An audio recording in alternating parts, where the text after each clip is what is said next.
I'm sitting beside Margaret today, and we're sitting in Mudgee and talking about a range of issues. It's been a good discussion, thanks Margaret.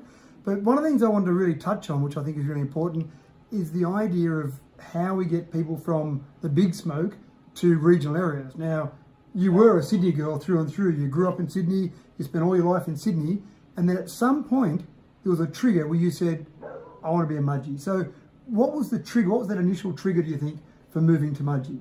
Well, I think it started by coming up and visiting the daughter. And then I started looking at real estate. I'm not quite sure why. Saw a house, fell in love with the house, came up, had a look at it, bought it, and now I'm in Mudgee. And you've been here for 14 years so far. In the house you're in now for 4 years. Yep. So you've moved house while you've been here. Yep. And I think what you say there is incredibly important. Once people get to experience somewhere regionally. So you came up to visit your daughter. And suddenly you never thought of Mudgee, but wow, this place is beautiful. Yes. Yeah. You have to get people up here to actually see it. So they have to have a reason to come, to have a look around, because we've got a beautiful country. We've got everything up here you need. If you need to go anywhere bigger, you can go over to Dubbo, Orange, Bathurst, wherever. Everything is here. And you've got the freedom and you've got beautiful scenery. Yes, just come. Yeah, and so that's it, coming out here. And then you've also been able to influence one of your friends who, again, you never thought would possibly look outside Sydney. And next you know, they've come to visit you. They bought a property out of town. They still live in Sydney, but they come up every fortnight. They spend 4 or 5 days up here.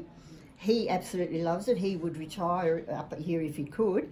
She's still working in Sydney, so, you know, she's not in a position to come up yet.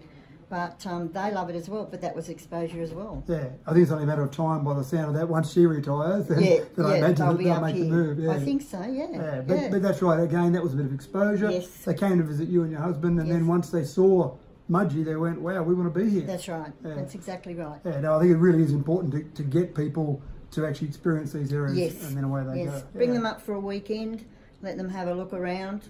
Yeah, and I did say, I talked to you before, it's a bit disappointing from my perspective, the state government is not putting the same amount of money into some of that regional expansion and just getting people to come out and see the facilities. That's the important part. Yes, and they've got to know about it to do that. Yeah, that's right. So they've got to know about it. Somebody has to tell them, and we do need funding to get people to come out and see. Understanding as an independent, you had some opinions to say about that. So what do you think an independent can achieve, and what do you think the chances of an independent in this electorate are?